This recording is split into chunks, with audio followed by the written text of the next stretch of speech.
Hello friends, नमस्कार। कैसे हैं आप सब लोग? उम्मीद करता हूँ आप अच्छे होंगे। दोस्तों, मैं आपका इस यूट्यूब चैनल पर बहुत बहुत स्वागत करता हूँ। आज आप यहाँ क्लास आज हम यहाँ पर क्लास 6 की जो एनसीईआरटी हिस्ट्री की स्टार्ट कर रहे हैं, एनसीईआरटी। तो उसको हम क्लास 6 से क्लास 10 तक पढ़ेंगे। तो यहाँ पे जैसा आप स्क्रीन पर देख पा रहे हैं कि मैंने क्लास 6 एनसीईआरटी का चैप्टर नंबर 1 खोला हुआ है और हम हिंदी में पढ़ेंगे। हिंदी की एनसीईआरटी इतिहास की क्लास 6 से क्लास 10 तक कंप्लीट करेंगे। उसके बाद 11th और 12th कंप्लीट करेंगे। ठीक है फ्रेंड्स। तो मुझे लगता है कि ये जो लोग सिविल सर्विसेज की तैयारी कर रहे हैं या जो लोग क्लास 6 में पढ़ रहे हैं, उनकी पढ़ाई में ये लाभदायक सिद्ध होगी। और मैं यहाँ पर अपना पूरा अच्छे से इसको डेमोस्ट्रेट और एक्सप्लेन करने की कोशिश करूँगा और आप समझने का प्रयास करना। देखिए, हिस्ट्री बहुत इंटरेस्टिंग विषय है। अगर हम इसको समझने का प्रयास करें, हमें इसको रटना नहीं है। इतिहास केवल तिथियों को याद करना नहीं है, इतिहास समझने का विषय है। और कहा जाता है कि जिसने इतिहास समझ लिया वो किसी भी सब्जेक्ट को समझ सकता है। क्योंकि जब हम मल्टी डायमेंशनल अप्रोच लेके चलते हैं तो हिस्ट्री हर चीज़ से जुड़ती है। पॉलिटिक्स से भी जुड़ती है, इकोनॉमी से भी जुड़ती है, और अ, आने वाला जो भविष्य है वो भी कहीं ना कहीं इतिहास से जुड़ा होता है, और वर्तमान तो जुड़ा हुआ होता ही है। तो चलिए फ्रेंड्स, हम इसको एक बोरिंग सब्जेक्ट के रूप में ना लेकर एक इंटरेस्टिंग सब्जेक्ट के रूप में समझते हुए चलेंगे। तो चलिए, ये मैंने क्लास 6 का चैप्टर नंबर 1 खोला हुआ है, जैसा कि आप देख रहे हैं। तो इसमें सबसे पहला नंबर चैप्टर है, चैप्टर नंबर 1, क्या, कब, कहाँ और कैसे। यानी कि इसमें जो दोस्तों चीज़ बताई जाएगी वो उसके बारे में होगा कि कौन सी चीज़ कब जो है कब से शुरू हुई, या कोई चीज़ कब आई और कैसे आई, और कहाँ से उसका ओरिजिनेशन हुआ, कहाँ पाई गई। तो चलिए पढ़ते हैं। देखिए, कैसा पता लगाएं, कैसे पता लगाएं, इसमें पहला टॉपिक है। देखिए, ये जानने के लिए कि कल क्या हुआ था, तुम रेडियो सुन सकते हो, टेलीविज़न देख सकते हो, या फिर अखबार पढ़ सकते हो। हम देखते हैं ये सब लोग। साथ ही ये जानने के लिए कि पिछले साल क्या हुआ था, तुम किसी ऐसे व्यक्ति से बात कर सकते हो जो उस समय की जिसे उस समय की स्मृति हो, स्मृति में जिसको याद हो। लेकिन बहुत पहले क्या हुआ था, ये कैसे जा सकता है। देखिए दोस्तों, पहले, सबसे पहले या बहुत पहले क्या हुआ था, इसके लिए हमें हिस्ट्री की सहायता लेनी पड़ती है। यानी कि किताबों में जो लिखा हुआ होता है उसको पढ़ना पड़ता है, या फिर जो पुरातत्वविद होते हैं, यानी कि जो अवशेषों का अध्ययन करने वाले होते हैं, जो कि अनुमान लगाते हैं कि पहले ऐसा हुआ होगा, उनको अ, उनका जो है जो अध्ययन है उसको पढ़ना होता है, या उनका जो एब्जर्वेशन है उनको देखना होता है। तो चलिए आगे बढ़ते हैं। इसके आगे है, इसमें अतीत के बारे में हम क्या जान सकते हैं। देखिए, अतीत के बारे में बहुत कुछ जाना जा सकता है, जैसे लोग क्या खाते थे, कैसे कपड़े पहनते थे, किस तरह के घरों में रहते थे। हम आकेठक। देखिए दोस्तों, आकेठक का मतलब होता है शिकारी। जो लोग शिकार करके अपना पेट पालते हैं, एक तरह से मतलब अपना भोजन, जिनका जो है भोजन शिकार पर डिपेंड होता है, उनको आखेटक बोलते हैं। ठीक है। आखेटक पशुपालक, यानी कि जो पशुओं को पालते हैं। कृषक, यानी कि खेती करने वाले जो किसान हैं। शासक, यानी कि जो राजा वगैरह हैं। व्यापारियों। पुरोहितों, पुरोहितों मीन्स जो लोग कर्मकांड करते हैं, जैसे जो पंडित लोग पुराने ज़माने में होते थे, वो जो कर्मकांड वगैरह करते थे, पूजा पाठ। ठीक है। शिल्पकारों, यानी कि जो क्राफ्ट्समैन होते हैं। कलाकार, संगीतकारों, या फिर वैज्ञानिकों के जीवन के बारे में जानकारी हासिल कर सकते हैं। ठीक है। हम सॉरी, यही नहीं, हम यह भी पता कर सकते हैं कि उस समय बच्चे कौन से खेल खेलते थे, कौन सी कहानियाँ सुना करते थे, कौन से नाटक देखा करते थे, या फिर कौन कौन से गीत गाते थे। देखिए दोस्तों, बच्चे कौन सा खेल खेला करते थे उसका कैसे पता चलेगा, कि उनके जो खिलौने थे वो अगर पुराने ज़माने के मिल जाएँ तो उससे पता चल जाएगा कि इस खेल को वो खेलते होंगे, या ये चीज़ें वास्तव में भी होंगी। क्योंकि खिलौने उसी चीज़ के बनाए जाते हैं जो रियल में उस समय के टाइम पर उपलब्ध होती है। जैसे आज एरोप्लेन है, बस है, ट्रेन है, तो बच्चों को भी खिलौने खिलौने दिए जाते हैं, है ना। अब अब से जब 100 साल पहले, या अब से 400 साल पहले, जब तक ट्रेन नहीं थी या एरोप्लेन नहीं थे, तब एरोप्लेन के खिलौने तो नहीं दिए जाते थे। तो खिलौने से पता चलता है कि उस समय वर्तमान की परिस्थितियाँ क्या थी। ठीक ठीक है। आगे बढ़ते हैं। लोग कहाँ रहते थे। देखिए, मानचित्र 1 + 2 में नर्मदा नदी का पता लगाओ। देखिए, मानचित्र 1 इसमें देखते हैं। ये देखिए दोस्तों, उपमहाद्वीप का प्राकृतिक मानचित्र है। प्राकृतिक मानचित्र का मतलब होता है जिसमें प्राकृतिक चीज़ें दिखाई जाती हैं, जैसे नदियाँ, नाले और आपके पहाड़, जो प्राकृतिक चीज़ों को दिखाता है उसको प्राकृतिक मानचित्र बोलते हैं। और जो केवल बाउंड्री दिखाता है कि भाई इसकी सीमा इस राज्य की यहाँ तक है, इस देश की यहाँ तक है, उसको दोस्तों पॉलिटिकल मैप बोलते हैं, यानी कि राजनीतिक मानचित्र। ठीक है, इसमें देखिए आप, इसमें मैं आपको ये नदियाँ इसमें दिखाई गई हैं काफ़ी सारी। देखिए सबसे ऊपर जो दिखाई गई है, आप गौर से देखिए, झेलम नदी दिखाई गई है, उसके नीचे चेनाब है, फिर रावी है, फिर व्यास है और फिर सतलुज है। दोस्तों ये पंच नदी कहा जाता है इनको। ठीक है, और पंजाब जो पड़ा है ना, पंजाब का नाम, वो 5 नदियों के संगम के स्थान पे पड़ा है। ये 5 नदियों का संगम है, इसलिए इसको पंजाब कहा जाता है। आगे ये जाके सिंधु नदी में मिल जाती है। झेलम नदी के ऊपर आप देख रहे हैं कि एक नदी जम्मू कश्मीर की तरफ से आई हुई है एक्चुअली, ये आगे दिखाया नहीं है, लेकिन ये यहाँ से तिब्बत से निकलती है दोस्तों। तो ये आगे सिंधु में मिल जाती है, झेलम, चेनाब, रावी, व्यास और सतलुज। और झेलम नदी पाकिस्तान से होते हुए जो अरब सागर है, भारत के लेफ्ट साइड में, भारत के पश्चिम दिशा में, वहाँ पर जो है अरब सागर में सिंधु नदी ड्रेन हो जाती है, यानी गिर जाती है। ठीक है दोस्तों, अब ये कह रहे हैं कि आप यहाँ पर देखें नर्मदा नदी, देखिए ये नर्मदा नदी अगर आप भारत के बीच में देखेंगे तो नर्मदा नदी दोस्तों यहाँ से निकलती है, जो छत्तीसगढ़ में है ये एरिया, जो इस समय जो इसका ओरिजिनेशन है वो छत्तीसगढ़ में है, यहाँ से नर्मदा नदी का ओरिजिनेशन है।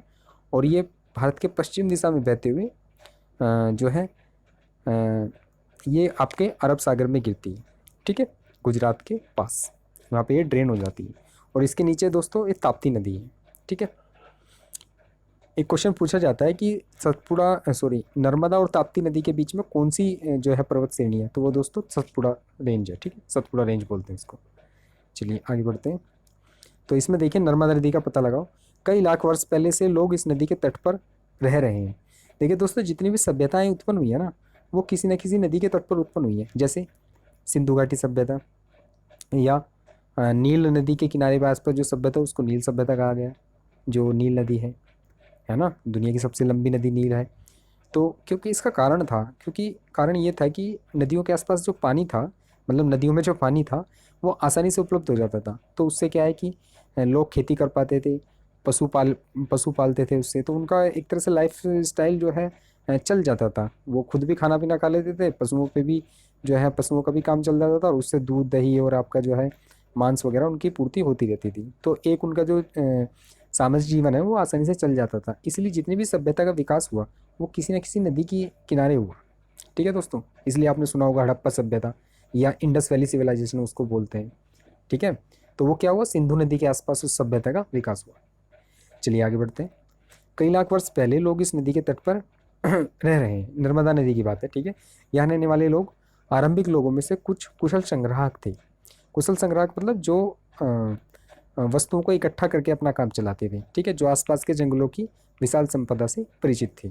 ठीक है, अपने भोजन के लिए वे जड़ों, फलों, जंगल के अन्य उत्पादों को यहीं से संग्रह किया करते थे। जैसा मैंने आपको बताया कि संग्राहक मतलब जो इकट्ठा करते थे, जैसे कि जड़ों को, फलों को, जंगल के अन्य उत्पादों को। ठीक है, वे जानवरों को शिकार भी करते थे। ठीक है, शिकार जैसा मैंने आपको पहले बताया उसको आखेट बोलते हैं, तो शिकार करने वाले को आखेटक भी कह सकते हैं। तो दोस्तों इनको संग्राहक और आखेटक भी कह सकते हैं। ठीक है, आगे चलते हैं। अब तुम उत्तर पश्चिम की सुलेमान और किरथर पहाड़ियों का पता लगाओ। ठीक है, उत्तर पश्चिम की देखो दोस्तों 8 दिशा होती हैं, 4 दिशा सब मुख्य होती हैं, जैसे पूर्व, पश्चिम, उत्तर, दक्षिण। लेकिन यहाँ पे ये कह रहा है कि उत्तर पश्चिम, यानी कि उत्तर और पश्चिम की दिशा को उत्तर पश्चिम बोलेंगे। और उसी तरह दक्षिण, और अगर मान लें दक्षिण और पश्चिम की बात की जाए तो पश्चिम और दक्षिण के बीच की दिशा है उसको दक्षिण पश्चिम कहा जाएगा। ठीक है, तो उत्तर पश्चिम यानी कि उत्तर और पश्चिम के बीच की जो दिशा है वहाँ पर जो सुलेमान और किरथर पहाड़ियाँ हैं, ठीक है, उनका पता लगाओ। इस क्षेत्र में कुछ ऐसे स्थान हैं जहाँ लगभग 8000 वर्ष पूर्व स्त्री पुरुषों ने सबसे पहले गेहूं और जौ जैसी फसलों का उपजाना आरंभ किया। ठीक है, तो अगर क्वेश्चन बनता है कि 8000 वर्ष पूर्व कौन सी फसलों का जो है उत्तर पश्चिम क्षेत्र में उपजाना लोगों ने शुरू किया, तो उसका आंसर होगा गेहूं और जौ। ठीक है, और उसकी लोकेशन क्या होगी, सुलेमान और किरथर पहाड़ियों में। ठीक है, उन्होंने भेड़, बकरी और गाय, बैल जैसे पशुओं को पालतू बनाना शुरू किया। ठीक है, कौन से पशुओं को बनाना शुरू किया पालतू? नंबर 1 भेड़, बकरी, गाय, बैल, ठीक है, इन जैसों को। इससे क्या हुआ कि उनको दूध वगैरह मिल गया और उनकी जो है मांस वगैरह की भी पूर्ति हो गई, ठीक है। ये लोग गांव में रहते थे। देखिए दोस्तों, कहा जाता है कि भारत गांव में बसता है। किसी भी शहर का जो अच्छे से परिचालन है या एक तरह से भरण पोषण है, वो गांव पे ही डिपेंड होता है। जैसे जो लोग शहरों में रहते हैं उनके लिए दूध और आपका सब्जी, फल और खाने की बहुत सारी वस्तुएं वो गांव से ही आती है। तो कोई ना कोई, हर कोई शहर किसी न किसी गांव से जरूर जुड़ा हुआ होता है दोस्तों, ठीक है। तो शहरों का जो आधार है वो भी गांव ही होता है। तो इसलिए सबसे पहले जो लोग थे वो गांव में ही रहते थे। उत्तर पूर्व में, अब देखो उत्तर पूर्व यानी कि उत्तर और पूर्व के बीच की दिशा, ठीक है। जैसे भारत में उत्तर पूर्व में क्या है, जो आपके 7 सिस्टर्स स्टेट कहे जाते हैं, 7 बहनें, जैसे कि आपका असम, मेघालय, अरुणाचल प्रदेश, नागालैंड, मणिपुर, मिजोरम, सिक्किम, ये 7 सिस्टर स्टेट हैं, ठीक है, 7 सिस्टर्स स्टेट। तो ये कौन सी दिशा हो गई? उत्तर पूर्व दिशा में, ठीक है। तो उत्तर पूर्व में गारो और मध्य भारत में विंध्य पहाड़ियों का पता लगाओ, ठीक है। अभी आप देख रहे हैं कि जो उत्तर पूर्व दिशा में मैंने 7 सिस्टर स्टेट्स बताए हैं, ठीक है। तो इसमें जो गारो हिल्स है वो यहीं पर है, ठीक है, मेघालय में, ठीक है। अब विंध्या पहाड़ियाँ कहाँ पर है? जैसा आप इसमें देख पा रहे हैं, विंध्या पहाड़ियाँ बिल्कुल बीच में आपको दिखाई गई है, नर्मदा नदी के ऊपर, ठीक है। तो गारो और विंध्या पहाड़ियों का पता लगाओ। ये कुछ ऐसे क्षेत्र हैं जहाँ कृषि का विकास हुआ, ठीक है। कृषि का विकास यहीं पर हुआ। जहाँ सबसे पहले चावल उपजाया गया वे स्थान विंध्या के उत्तर में थे। अब आपसे कोई पूछा जाए कोई क्वेश्चन पूछे आपसे कि जहाँ सबसे पहले चावल उगाया गया वे स्थान कहाँ थे, तो वे विंध्या के उत्तर में थे, यानी कि विंध्या जो रेंज है, विंध्या पहाड़ियाँ हैं, उसके ऊपर थे, ठीक है। उसके ऊपर मीन्स उत्तर में, ठीक है। आगे बढ़ते हैं। इसको मैप को थोड़ा सा आप वीडियो को पॉज करके देख सकते हैं, ठीक है। सबसे ऊपर आपकी ये है पंच नदी जो मैंने आपको बताई, झेलम, चेनाब, रावी, व्यास, सतलुज, सिंधु नदी में मिल जाती है, ठीक है। इसके ऊपर जो नॉर्थ ईस्ट से काबुल नदी आती है, ठीक है। और इसके नीचे भारत के पश्चिम में ही किरथर और सुलेमान श्रेणियाँ हैं, ठीक है दोस्तों। तो काबुल नदी भी जो है किस में आके मिलती है? झेलम नदी में आके मिल जाती है, ठीक है। इधर आपकी यमुना नदी है जो कि उत्तराखंड से निकलती है और इसमें चंबल नदी मिल जाती है। चंबल नदी यमुना की सहायक नदी है और इसी के पैरेलल उत्तराखंड से ही एक गंगा नदी निकलती है। एक्चुअली जो गंगा नदी है वो 2 नदियों के संगम से मिलकर बनती है, एक तो भागीरथी और एक अलकनंदा, ठीक है दोस्तों। ये उत्तराखंड से निकलती है और आपने उत्तराखंड में एक स्थान सुना होगा देवप्रयाग, यहाँ पे आके ये मिल जाती है अलकनंदा और भागीरथी, और फिर आगे ये गंगा के नाम से जानी जाती है। और इलाहाबाद में गंगा और यमुना मिल जाती है, ठीक है दोस्तों। और यमुना में चंबल पहले ही मिल जाती है, ठीक है। तो इलाहाबाद जिसका अब नाम देवप्रयाग है, सॉरी प्रयागराज, जो कि उत्तर प्रदेश में पड़ता है, वहाँ पे गंगा, यमुना और सरस्वती 3 नदियों का संगम है। सरस्वती तो सूख चुकी है, तो गंगा और यमुना का जो है वहाँ पे संगम हो जाता है, ठीक है फ्रेंड्स। नीचे ये आपका नर्मदा नदी है जो मैंने आपको पहले बताया, एक ताप्ती नदी है जो कि पश्चिमी भारत की नदियाँ कही जाती है। ये पश्चिम दिशा में बहती है और अरब सागर में जाके गिर जाती है। नीचे साउथ में फिर एक गोदावरी नदी है, उसके नीचे कृष्णा नदी है, ठीक है। एक तुंगभद्रा नदी है जो कि कृष्णा की सहायक नदी है, ये आगे जाके कृष्णा में मिल जाती है और दोनों नदियाँ बंगाल की खाड़ी में जाके ड्रेन हो जाती है, ठीक है दोस्तों। नीचे एक पेन्नार नदी है, एक कावेरी नदी है, ये भी बंगाल की खाड़ी में ही जाके गिरती है। ये सारी नदियाँ दक्षिण भारत की जो है ये पश्चिम से पूर्व की तरफ बहती है, ठीक है। ये एक महानदी है, ये भी जो है उड़ीसा से होते हुए बंगाल की खाड़ी में गिर जाती है। और गंगा नदी जो है पश्चिम से पूर्व की तरफ बहते हुए ऊपर से इसमें एक ब्रह्मपुत्र नदी आती है, वो इसमें मिलती है और फिर ये आगे जाके बंगाल की खाड़ी में गिर जाती है बांग्लादेश होते हुए, ठीक है दोस्तों। चलो आगे बढ़ते हैं। अब इसमें बता रहा है ये कि मानचित्र पर सिंधु तथा इसकी सहायक नदियों का पता लगाओ। जैसे मैंने आपको पहले ही बता दिया है, सिंधु नदी की जो सहायक नदियाँ हैं रावी, व्यास, झेलम, कौन कौन सी देख लेते हैं, झेलम, चेनाब, रावी, व्यास और सतलुज, ठीक है दोस्तों। ये इसकी जो है सिंधु की 5 नदियाँ, इसकी जो है सहायक नदियाँ हैं, ठीक है। सहायक नदियाँ देखो, अब इसको डेफिनेशन किया दिया है इसमें। सहायक नदियाँ उन्हें कहते हैं जो एक बड़ी नदी में मिल जाती है, ठीक है, ठीक है। सहायक नदी ये होती है जो दूसरी नदी की सहायता करती है, जो दूसरी नदी में जाके मिल जाती है, ठीक है। तो जो एक बड़ी नदी में मिल जाती है। लगभग 4700 वर्ष पूर्व इन्हीं नदियों के किनारे कुछ आरंभिक नगर फले फूले। ठीक है, 4700 वर्ष पूर्व इन्हीं नदियों के किनारे कुछ आरंभिक नगर फले फूले। आरंभिक नगर मतलब जो सबसे पहले नगर थे। ठीक है, गंगा व इसकी सहायक नदियों के किनारे तथा समुद्र तटवर्ती इलाकों के समुद्र तटवर्ती इलाकों में नगरों का विकास लगभग 2500 वर्ष पूर्व हुआ। देखिए, अब आपको इसमें दो चीज़ थोड़ी सी ध्यान रखनी है कि नदियों के किनारे जो आरंभिक नगर फले फूले वो 4700 वर्ष पहले हुए। ठीक है, और नगरों का विकास जो हुआ नदियों के किनारे, ठीक है, समुद्र तटवर्ती इलाकों में, वो कितना हुआ, 2500 वर्ष पहले हुआ। ठीक है दोस्तों, अब इसमें देखिए एक मानचित्र वन में साइड में ये दिखाया हुआ है, इसको थोड़ा देखते हैं। मानचित्र वन दक्षिण एशिया। ठीक है, दक्षिण एशिया का मतलब एशिया का वह पार्ट जो दक्षिण दिशा में है। ठीक है, उसमें कौन कौन आते हैं दक्षिण एशिया में, जैसे आधुनिक भारत, पाकिस्तान, बांग्लादेश, नेपाल, भूटान और श्रीलंका। ये 1 2 3 4 5 6 ये 6 देश हैं दोस्तों, ये आते हैं आपके दक्षिण एशिया में। ठीक है, और अफगानिस्तान, ईरान, चीन तथा म्यांमार आदि पड़ोसी देशों को दर्शाता है। ठीक है, तो ये 6 देश प्लस अफगानिस्तान, ईरान, चीन, म्यांमार, ठीक है, ये 4 देश यानी कि 10 देश हो गए। ये क्या आते हैं, दक्षिण एशिया में आते हैं। ठीक है, दक्षिण एशिया एक महाद्वीप से छोटा है। दक्षिण एशिया क्या है कि एक महाद्वीप से छोटा है, लेकिन विशालता तथा बाकी एशिया में समुद्रों, पहाड़ियों और पर्वतों से बटे होने के कारण इसे प्राय उपमहाद्वीप कहा जाता है। देखिए दोस्तों, उपमहाद्वीप इसको इसलिए कहा जाता है क्योंकि महाद्वीप से तो ये छोटा है। ठीक है, अगर महाद्वीप जितना बड़ा होता तो महाद्वीप कहा जाता, लेकिन महाद्वीप से छोटा है इसलिए उपमहाद्वीप कहा जाता है। लेकिन इसकी जो भौगोलिक विविधता है वो बहुत ज़्यादा है, क्योंकि इसमें पहाड़ भी हैं, रेगिस्तान भी हैं, पर्वत भी हैं, ठीक है, समुद्र भी है। तो इसकी स्पेशल एक ज्योग्राफिकल लोकेशन बनती है इन सारे देशों को मिलाकर, जो मैंने 10 देश बताए, इसलिए इनको उपमहाद्वीप कहा जाता है सबको मिला के। ठीक है, चलो आगे बढ़ते हैं। गंगा और इसकी सहायक नदियाँ गंगा और इसकी सहायक नदी सोन का पता लगाओ। देखो मैप में देखते हैं, आप देख पा रहे हैं कि सोन नदी, ये मैं थोड़ा जूम कर देता हूँ। सोन नदी जो है ये लगभग मध्य भारत से निकलकर और नॉर्थ ईस्ट दिशा में चलती है, और नॉर्थ ईस्ट दिशा में चलते हुए फिर सीधा ऊपर नॉर्थ में चलती है और गंगा में मिल जाती है। ठीक है दोस्तों, पटना के पास सोन नदी गंगा में मिल जाती है। ठीक है, और गंगा यमुना उससे पहले प्रयागराज में मिल जाती है। ठीक है, चलिए, तो गंगा के दक्षिण में इन नदियों के आसपास का क्षेत्र प्राचीन काल में मगध यानी कि वर्तमान में क्या होता है, बिहार। ठीक है, तो जो सोन नदी के आसपास का क्षेत्र है वो प्राचीन काल में मगध कहा जाता था, जिसको आज बिहार के नाम से जाना जाता है। ठीक है, इसके शासक बहुत शक्तिशाली थे और उन्होंने एक विशाल राज्य स्थापित किया था। ठीक है, इसके शासक बहुत शक्तिशाली थे, उन्होंने एक विशाल राज्य स्थापित किया था। देश के अन्य हिस्सों में भी ऐसे राज्यों की स्थापना की गई थी। ठीक है, आपने दोस्तों एक महाजनपद का नाम सुना होगा, जिसमें वज्जी, वैशाली, मगध, बहुत सारे जो है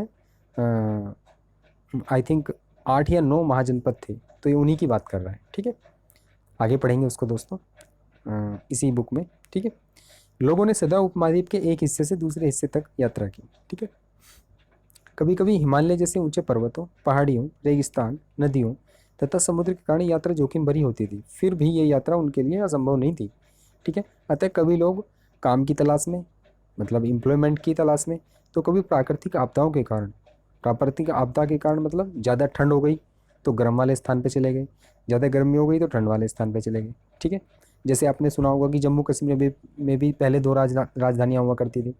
गर्मी में ठंड वाली जगह में चले जाते थे, ठंड में गर्मी वाली जगह में आ जाते थे। ठीक है फ्रेंड्स, तो कभी कभी क्या होता है कि प्राकृतिक जो आपदा के कारण भी एक स्थान से दूसरे स्थान की तरफ जाया करते थे, काम की तलाश में जाते थे। कभी कभी सेनाएं दूसरे क्षेत्रों पर विजय हासिल करने की जाती थी, जैसे वार छिड़ जाती थी, लड़ाई हो जाती थी, तो उसके लिए सेनाएं भेजते थे एक स्थान से दूसरे स्थान पर। ठीक है, इसके अतिरिक्त व्यापारी कभी काफिले में तो कभी जहाज़ों में अपने साथ मूल्यवान वस्तु यानी कि व्यापारी, ठीक है दोस्तों, व्यापारी वस्तु लेकर स्थान से दूसरे स्थान तक जाते थे। ठीक है, पानी के रास्ते जहाज़ों से। ठीक है, धार्मिक गुरु लोगों को शिक्षा और सलाह देते हुए, ठीक है, जो धार्मिक उपदेशक होते थे, ठीक है, एक गांव से दूसरे गांव तक, एक कस्बे से दूसरे कस्बे जाया करते थे। ठीक है, कुछ लोग नए और रोचक स्थानों को खोजने की चाह में उत्सुकतावश भी यात्रा करते थे। जैसे कहा जाता है कि भाई वास्को डी गामा ने जो वास्को डी गामा 1498 में गोवा आए। ठीक है, कोलंबस ने कोलंबे की खोज की। ठीक है, तो खोज करने का मतलब ये नहीं था कि उन्होंने ढूंढा, लेकिन उन्होंने एक रास्ता ढूंढा। ठीक है। तो जैसे ये कहा जा रहा है कि रोचक स्थानों को खोजने की चाह में उत्सुकता बस यात्रा करते थे, तो ये पुराने कुछ लोग ऐसे ही हैं जो घूमने चल देते थे और एक नया रास्ता खोज लेते थे। ठीक है, तो उन्हें बोलते थे कि इन्होंने एक रास्ते की खोज की। ठीक है, इन सभी यात्राओं से लोगों को एक दूसरे से विचारों को जानने का अवसर मिला। ठीक है, अब मान लिया कोई व्यक्ति भारत के तमिलनाडु में रह रहा है, वो कभी उत्तराखंड नहीं आया और वो घूमने उत्तराखंड आ गया, तो यहाँ की संस्कृति देखने का मौका मिलेगा उसको, विचार जानने का मौका मिलेगा, यहाँ का खान पान देखेगा, यहाँ की रहन सहन देखेगा।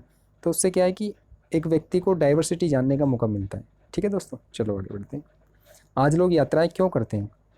आज लोग यात्रा क्यों करते हैं? या तो एम्प्लॉयमेंट की तलाश में करेंगे, या किसी और कार्य से। ठीक है, एक बार फिर से मानचित्र एक को देखो। ठीक है, मानचित्र एक को फिर देख लेते हैं। ये आपका मानचित्र एक है। ठीक है फ्रेंड्स, अब ये इसके बारे में बात करेगा। ये मानचित्र एक है। ठीक है, इसमें नदियों को जो है दिखाया गया है। चलिए आगे बढ़ते हैं। ठीक है, मानचित्र एक को देखो, देख लिया। पहाड़ियाँ, पर्वत और समुद्र इस उपमहाद्वीप की प्राकृतिक सीमा का निर्माण करते हैं। ठीक है दोस्तों, हमारे देश में जो है ना, इतनी डाइवर्सिटी है प्राकृतिक रूप से कि पहाड़ियाँ भी हैं, पर्वत भी हैं, समुद्र भी है। समुद्र देखना हो तो आप दक्षिण चले जाइए। ठीक है, पहाड़ियाँ देखनी हो तो नॉर्थ साइड में आ जाइए, पर्वत देखने तो भी आ जाइए। ठीक है, रेगिस्तान देखना है तो राजस्थान चले जाइए। ठीक है, तो हमारा देश विविधताओं से बना हुआ है। इसमें प्राकृतिक विविधताएँ भी हैं और सामाजिक विविधता भी है, धार्मिक विविधता भी है, विभिन्न प्रकार की बोलियाँ और भाषाएँ हैं। तो इसीलिए कहा जाता है दोस्तों, विविधता में एकता। यानी कि हमारे देश में बहुत सारी विविधताएं हैं, फिर भी हम एक देश में रह रहे हैं। यानी कि हम फिर भी एक सूत्र में बंधे हुए हैं। हम भारत एक है, इसलिए कहा जाता है विविधता में एकता। चलिए आगे बढ़ते हैं। तो उपमहाद्वीप की प्राकृतिक सीमा का निर्माण कौन कौन करते हैं? पहाड़ियाँ, पर्वत और समुद्र। ठीक है, हालांकि लोगों के लिए इन सीमाओं को पार करना आसान नहीं था। जिन्होंने ऐसा चाहा वे ऐसा कर सके। वे पर्वतों की ऊंचाई को छू सके तथा गहरे समुद्रों को पार कर सके। उपमहाद्वीप के बाहर भी कुछ लोग यहाँ आए और यहीं बस गए। ठीक है, लोगों की इस आवागमन ने हमारी प्राकृतिक परंपराओं को समृद्ध किया है। देखिए दोस्तों, इस चीज़ को ध्यान रखना। हमारी जो डाइवर्सिटी है ना, हमारी जो बहुत सारी परंपराएं हैं, बहुत सारे धार्मिक रिवाज हैं, हमारी जो संस्कृति है वो विविधताओं से भरी हुई है। ठीक है दोस्तों, तो ये हमारी संस्कृति को और समृद्ध बनाते हैं, ना कि हमारी संस्कृति को कमज़ोर बनाते हैं। आप हमेशा ध्यान रखना, हमारी जो विविधता है वो हमारी संस्कृति को समृद्ध बनाती है। ठीक है, ना कि कमज़ोर बनाती है। ठीक है, कई सौ वर्षों से लोग पत्थर को तराशने, संगीत रचने और यहाँ तक कि भोजन बनाने के नई तरीकों के बारे में एक दूसरे के विचारों को अपनाते रहे हैं। ठीक है दोस्तों, एक दूसरे से सीखते रहे हैं। चलिए अब आगे बढ़ते हैं। देश के नाम, अब देखते हैं देश का नाम कैसे पड़ा। हमने देश के लिए प्राय हम अपने देश के लिए प्राय इंडिया तथा भारत जैसे नामों का प्रयोग करते हैं। बिल्कुल करते हैं। ठीक है, इंडिया शब्द इंडस शब्द से निकला है, ध्यान रखना दोस्तों।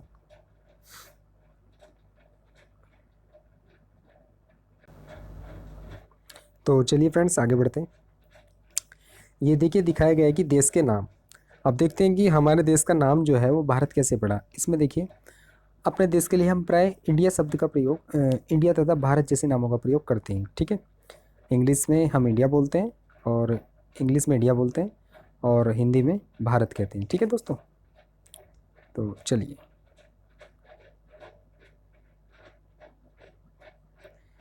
ठीक है, इंडिया शब्द इंडस से निकला है। इंडस मीन्स जिसको हम सिंधु नदी बोलते हैं, उसको इंग्लिश में इंडस बोलते हैं। तो इंडिया शब्द कहाँ से निकला है? इंडिया शब्द निकला है दोस्तों इंडस से।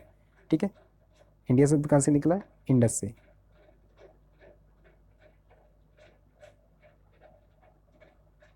ठीक है, इंडिया शब्द इंडस से निकला है, जिसे संस्कृत में सिंधु कहा जाता है। ठीक है, ये आप ध्यान रखना, ये बहुत यहीं से क्वेश्चन बनता है। इंडिया शब्द इंडस से निकला है। इंडिया शब्द कहाँ से निकला है? इंडस से निकला है। ठीक, इंडिया शब्द इंडस से निकला है। ठीक है, जिसे संस्कृत में क्या जाता है? सिंधु कहा जाता है। ठीक है, संस्कृत में सिंधु कहा जाता है।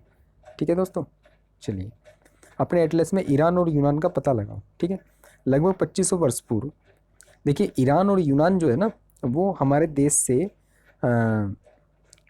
आपके उत्तर पूर्व दिशा, सॉरी उत्तर पश्चिम दिशा में पड़ेंगी, ठीक है, एशिया के पश्चिम में, लेकिन भारत से अगर दिशा देखी जाए तो उत्तर पश्चिम दिशा में पड़ेंगे, ठीक है।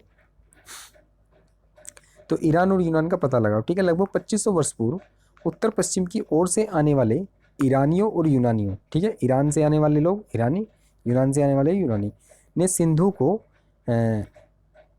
ठीक है, यूनानी और ईरानियों ने सिंधु को हिंदोस अथवा इंदोस और इस नदी के पूर्व में स्थित भूमि प्रदेश को इंडिया कहा, ठीक है। क्यों?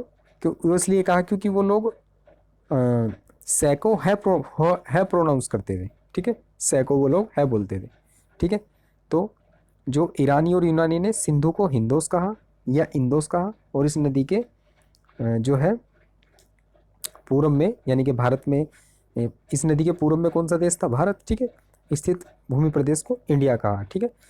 भरत नाम का प्रयोग उत्तर पश्चिम में रहने वाले लोगों के एक समूह के लिए किया जाता था, ध्यान रखना। भरत नाम का प्रयोग जो है उत्तर पश्चिम में रहने वाले लोगों के एक समूह के लिए किया जाता था। इस समूह का उल्लेख संस्कृत की आरंभिक लगभग 3500 वर्ष पुरानी कृति ऋग्वेद में मिलता है, ठीक है। तो ऋग्वेद कब बना दोस्तों? 3500 साल पहले, यानी कि 3500 वर्ष पुरानी। तो भरत का नाम किस में मिलता है? ऋग्वेद में मिलता है, ठीक है। बाद में इसका प्रयोग जो है देश के लिए होने लगा, ठीक है, भारत देश के लिए, ठीक है। तो भरत का प्रयोग कहाँ मिलता है? ऋग्वेद में। और भारत का नाम इंडिया कहाँ से पड़ा? ईरानी और यूनानी लोगों द्वारा दिया गया ये नाम, ठीक है, ठीक है। तो इंडिया नाम इंडस से निकला है, जो कि 2500 वर्ष पूर्व उत्तर पश्चिम की ओर से आने वाले ईरानी और यूनानियों ने दिया, ठीक है, क्योंकि वो सिंधु को हिंदोस और या इंदोस कहते थे, ठीक है। और इस नदी के पूर्व में रहने वाले लोगों को उन्होंने इंडिया कहा, ठीक है दोस्तों। आगे बढ़ते हैं। अब देखिए इसमें लेफ्ट साइड में एक दिया है ताड़ पत्रों से बनी पांडुलिपि का एक पृष्ठ, ठीक है। पांडुलिपि क्या होती है कि हाथ से लिखी हुई एक कृति होती है, हाथ से लिखी हुई एक आप डायरी टाइप कह सकते हैं, जिसमें कुछ पुरानी जानकारियाँ इकट्ठी की जाती हैं और वो ताड़ पत्र पे बनाई जाती है, यानी कि ताड़ के पत्ते पे लिखी जाती थी। चलो पढ़ते हैं। यह पांडुलिपि लगभग 1000 वर्ष पहले लिखी गई थी। किताब बनाने के लिए ताड़ के पत्तों को काटकर, ताड़ एक वृक्ष होता है दोस्तों, उसके पत्तों को काटकर उनके अलग अलग हिस्सों को एक साथ बांध दिया जाता था, ठीक है। भुर्ज पेड़ की छाल से बनी ऐसी ही एक पांडुलिपि को तुम यहाँ देख सकते हो, जो दिखाई गई है ना, ये देखिए, ये भुर्ज एक पेड़ होता है भुर्ज, उसकी छाल पे लिखी हुई है, ठीक है। और इसमें राइट साइड में एक होल दिया हुआ है, इसमें क्या होता है, इनको बहुत सारी छाल को लिख के और उनको एक साथ बंच कर दिया जाता था, बांध दिया जाता था धागे से, ठीक है। तो अतीत की जानकारी अब देखिए, इसमें क्या है कि या तो ताड़ के पत्ते पे लिखी जाती थी पांडुलिपि या भुर्ज पेड़ की छाल पर, ठीक है। अतीत की जानकारी देखिए, अतीत के बारे में हम कैसे जानें? अतीत की जानकारी हम कई तरह से प्राप्त कर सकते हैं। इनमें एक तरीका अतीत में लिखी गई पुस्तकों को ढूंढना और पढ़ना है, ठीक है। पुस्तकों से ढूंढकर ही, पुस्तकों को पढ़कर ही तो हम पता करते हैं कि भाई हमारा पास्ट कैसा होगा, ठीक है। ये पुस्तकें हाथ से लिखी होने के कारण पांडुलिपि कही जाती है। तो पांडुलिपि का मतलब हो गया हाथ से लिखी गई, ठीक है। अंग्रेजी में पांडुलिपि को क्या बोलते हैं? मैन्यूस्क्रिप्ट, ठीक है। और मैन्यूस्क्रिप्ट जो है वो कौन सी भाषा का शब्द है दोस्तों? वो है आपका कौन सी भाषा का है? लैटिन का। ये आप ध्यान रखना, लैटिन शब्द है, ठीक है। मैन्यूस्क्रिप्ट क्या शब्द है? लैटिन भाषा का शब्द है, ठीक है। क्वेश्चन पूछा जाएगा कि मैन्यूस्क्रिप्ट लैटिन भाषा का शब्द है। देखिए इंपॉर्टेंट चीज़ का दोस्तों आप नोट्स बना सकते हैं। जैसे मैंने लिखा मैन्यूस्क्रिप्ट, ठीक है। तो यहाँ आप लिख लीजिए लैटिन, तो इससे क्या होगा, आपका नोट्स तैयार हो जाएगा, ठीक है दोस्तों। आप ये भी कर सकते हैं अगर आप किसी एग्ज़ाम की तैयारी कर रहे हैं, ठीक है।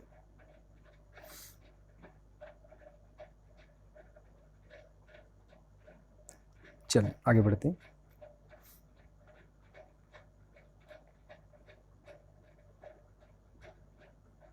तो मैन्यूस्क्रिप्ट कौन सी भाषा का शब्द हो गया दोस्तों? लैटिन का, ठीक है, जिसका जो कि मेन्यू शब्द से निकला है, ठीक है। यह लैटिन शब्द मेन्यू से निकला है, जिसका अर्थ है हाथ से निकला, ठीक है। इसका अर्थ होता है हाथ, ठीक है। मेन्यू का शब्द अर्थ होता है हाथ या हाथ से निकला, ठीक है, ठीक है। तो मैन्यूस्क्रिप्ट लैटिन शब्द मेन्यू से निकला है, जिसका अर्थ होता है हाथ, ठीक है। ये पांडुलिपियां प्राय ताड़पत्रों या हिमालय क्षेत्र में उगने वाले भोज नामक पेड़ की छाल से विशेष तरीके से तैयार भोजपत्र पर लिखी मिलती है। जैसे कि मैंने आपको पहले बताया, या तो ताड़ के पत्तों पर लिखी होगी या फिर जो हिमालय में एक पेड़ भुर्ज मिलता है उस पेड़ की छाल पर लिखी जाती थी। ठीक है दोस्तों, उसकी छाल को क्या बोलते थे? भुर्ज पत्र। ठीक है दोस्तों, आगे बढ़ते हैं।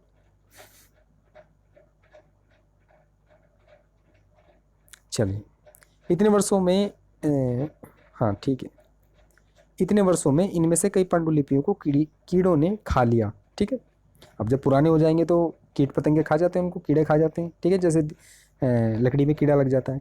ठीक, तथा कुछ नष्ट कर दी गई। फिर भी ऐसी पांडुलिपियां आज भी उपलब्ध हैं। प्राय जी ये पांडुलिपियां मंदिरों और विहारों में प्राप्त होती हैं। देखिए दोस्तों, मंदिर तो आप लोग जानते ही होंगे कि मंदिर क्या होता है। ठीक है, जहाँ पे किसी भी देवी देवता की पूजा होती है तो उसको एक जो है उसका रूप दे दिया जाता है। ठीक है, एक तरह से घर का रूप दे दिया जाता है, उसको मंदिर कहते हैं। लेकिन विहार जो था, ये एक प्राचीन समय में बौद्ध भिक्खु, आपने एक सुना होगा, बौद्ध भिक्खु और जैन भिक्खु। तो भिक्खु मतलब एक जो शिक्षा देने वाले जो ऋषि मुनि टाइप होते थे, तो उनके रहने का स्थान था, उसको बोलते थे विहार। ठीक है, जो बरसात के समय या ज़्यादा धूप के समय एक जगह स्थान पर रुक जाते थे आराम करने के लिए, उसको विहार बोलते थे। ठीक है, तो ये पांडुलिपियां जो है मंदिरों और विहारों में प्राप्त होती है। ठीक है, इन पुस्तकों में धार्मिक मान्यताओं व उपहारों व्यवहारों इन पुस्तकों में धार्मिक मान्यताओं व व्यवहारों, राजाओं के जीवन, औषधियों तथा विज्ञान आदि के विषय में जानकारियाँ मिलती हैं या चर्चा मिलती हैं। कौन कौन सी चीज़ें मिलती है इसमें? धार्मिक मान्यताओं व व्यवहारों, ठीक है, राजाओं के जीवन, औषधियाँ तथा विज्ञान आदि सभी प्रकार के विषयों में चर्चा मिलती है। ठीक है, ये आप थोड़ा सा जो है ध्यान रखना। ठीक है, कौन कौन सी चीज़ें हो गई? एक तो हो गया आपका धार्मिक मान्यताओं व्यवहार, ठीक है, राजाओं के जीवन, ठीक है, औषधि और विज्ञान और सब, ठीक है, ये सब चीज़ें इसमें मिलती हैं। इसके अतिरिक्त हमारे यहाँ महाकाव्य, कविताएं तथा नाटक भी है। महाकाव्य दोस्तों आपको पता होगा कौन कौन से हैं। एक तो महाभारत है, ठीक है, महाभारत एक महाकाव्य है, रामायण एक महाकाव्य है। ठीक है, ये क्या है? हमारे महाकाव्य हैं। ठीक है दोस्तों, तो इसके अतिरिक्त हमारे यहाँ महाकाव्य, कविता तथा नाटक भी है। ठीक है, इनमें से कई संस्कृत में लिखे हुए मिलते हैं, जबकि अन्य प्राकृत और तमिल में है। ठीक है, ये भाषाएं होती हैं, संस्कृत में भी है कुछ, प्राकृत में है और तमिल में है। ठीक है, प्राकृत भाषा दोस्तों ऐसी थी कि उसमें उसको अधिक लोग उसको जानते थे। जैसे महात्मा बुद्ध का नाम आपने सुना होगा, या अपने महावीर स्वामी का नाम सुना होगा। ठीक है, जो जैन धर्म के संस्थापक थे, वर्धमान महावीर, तो उन्होंने जो अपनी शिक्षाएं दी हैं वो प्राकृत भाषा में दी हैं, ताकि वो हर व्यक्ति तक पहुंच सके, साधारण से साधारण आम लोग भी उसको समझ सके। ठीक है दोस्तों, तो यहाँ जो है, जो हमारे एक तरह से महाकाव्य हैं वो संस्कृत में भी है, प्राकृत में भी है और तमिल में भी। ठीक है, प्राकृत भाषा का प्रयोग आम लोग करते थे। देखिए दोस्तों, मैंने आपको पहले ही बताया है ना, प्राकृत भाषा का प्रयोग आम लोग करते थे। इसलिए क्या हुआ कि महात्मा बुद्ध और वर्धमान महावीर ने अपनी शिक्षाएं प्राकृत भाषा में दी, ताकि आम लोग उनको समझ सके। ठीक है फ्रेंड्स, चलिए आगे बढ़ते हैं। हम अभिलेखों का भी अध्ययन कर सकते हैं।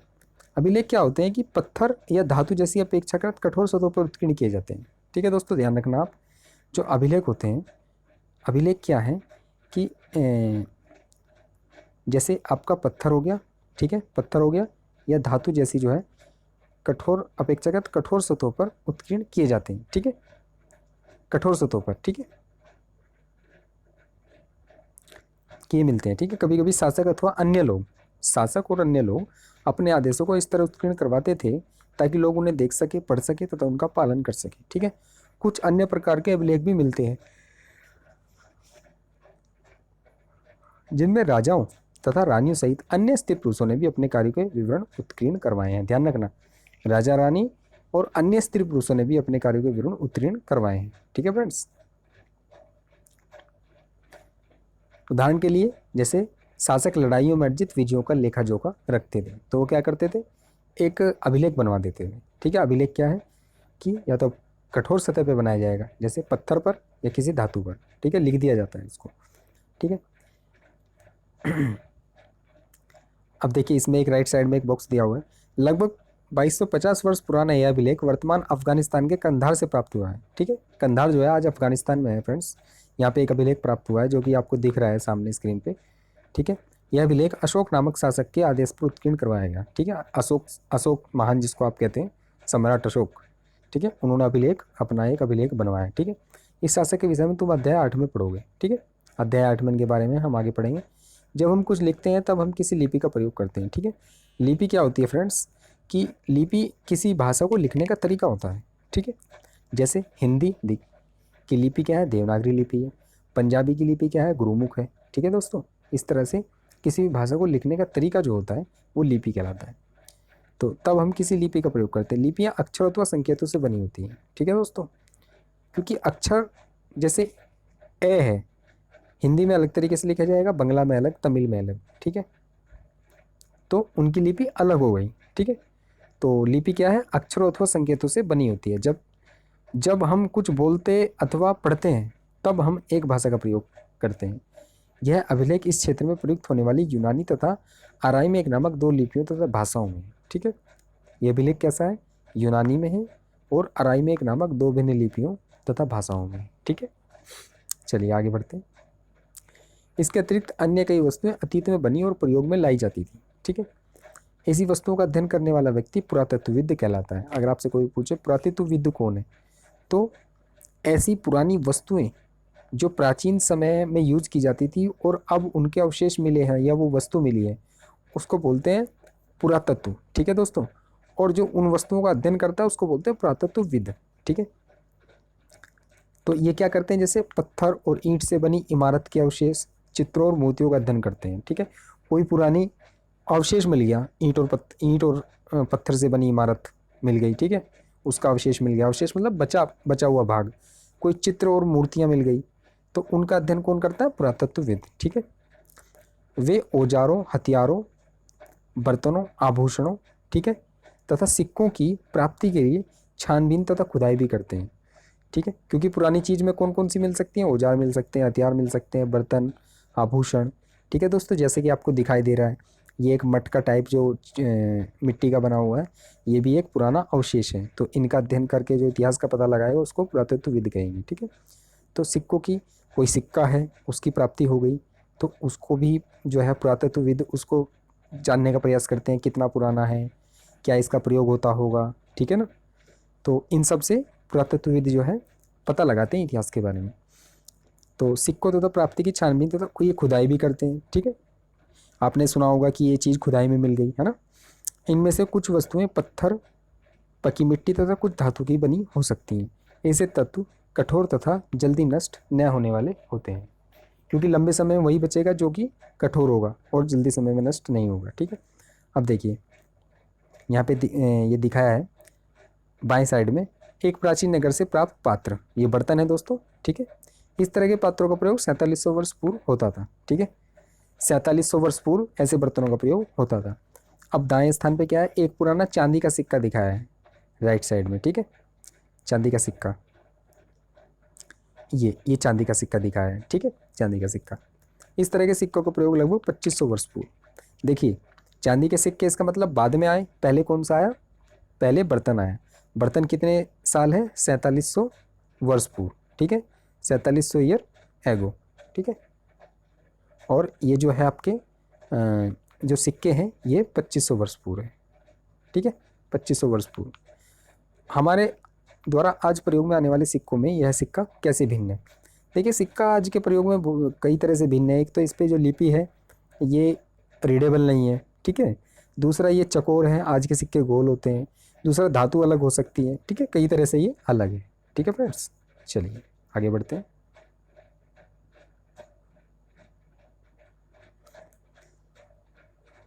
पुरातत्वविद जानवरों, चिड़िया तथा मछलियों की हड्डियां भी ढूंढते हैं। ठीक है, इनसे भी पता चल जाता है कि कौन से जानवर उस समय हुआ करते थे। ठीक है, जैसे हड्डियों से पता चल जाता है, कंकाल से पता चलता है कि ये मनुष्य का है या किसी जानवर का है। ठीक है, और मनुष्य में भी मेल है फीमेल है वो भी कंकाल से पता चलता है। ठीक है, आभूषणों से पता चल जाता है, जैसे अगर कान में कोई आभूषण पहना हुआ है तो महिला होगी। ठीक है दोस्तों, चलिए, तो पुरातत्वविद जो है जानवर, चिड़िया, मछलियों की हड्डियां भी ढूंढते हैं। उनमें से यह जानने में मदद मिलती है कि अतीत में लोग क्या खाते थे। ठीक है, वनस्पतियों के अवशेष बहुत मुश्किल से बच पाते हैं। यदि अन्न के दाने अथवा लकड़ी के टुकड़े जल जाते हैं तो वे जले हुए रूप में बचे रहते हैं। ठीक, क्या पुरातत्वविदों को बहुधा कपड़ों के अवशेष मिलते होंगे? मिल भी सकते हैं, देखो, है ना, मिल सकते हैं, लेकिन मुश्किल है क्योंकि कपड़े गल जाते हैं। देखिए, सामान वो मिलता है पुरातत्वविद को जो गलता नहीं है, सड़ता नहीं है। जैसे किसी धातु के टुकड़े, लोहे के टुकड़े, है ना, पत्थर के टुकड़े, ठीक है, कोई ऐसा खिलौना हो जो कि ऐसी धातु से बना हो जो कि जल्दी से गले सड़े ना, ठीक है, जिसको कीड़ा ना खाए, वही मिलते हैं। नहीं तो लकड़ी के बने होंगे या कोई कपड़े का बना होगा तो वो तो सड़ जाएगा, गल जाएगा, तो वो पुरातत्वविदों को बहुत मुश्किल से मिलते हैं, ठीक है। तो अभिलेखों पांडुलिपियों, अभिलेखों तथा पुरातत्व से ज्ञात जानकारियों के लिए इतिहासकार प्राय स्रोत शब्द का प्रयोग करते हैं, ठीक है। स्रोत मतलब उस चीज़ का, वो चीज़ कहाँ से मिली है, ठीक है। इतिहासकार उन्हें कहते हैं जो अतीत का अध्ययन करते हैं, साधारण सी बात है। इतिहास मतलब पुराना, ठीक है, तो जो उसका अध्ययन करता है उसको इतिहासकार कहते हैं, जो अतीत का अध्ययन करता है, ठीक है, भूतकाल का, ठीक है। स्रोत से प्राप्त होते ही अतीत के बारे में पढ़ना बहुत रोचक हो जाता है, ठीक है, क्योंकि इन स्रोतों की सहायता से हम धीरे धीरे अतीत का पुनर्निर्माण करते जाते हैं, ठीक है। अतः इतिहासकार तथा पुरातत्वविद उन जासूसों की तरह हैं जो इन सभी स्रोतों का प्रयोग सुराग के रूप में कर अतीत को जानने का प्रयास करते हैं, ठीक है फ्रेंड्स।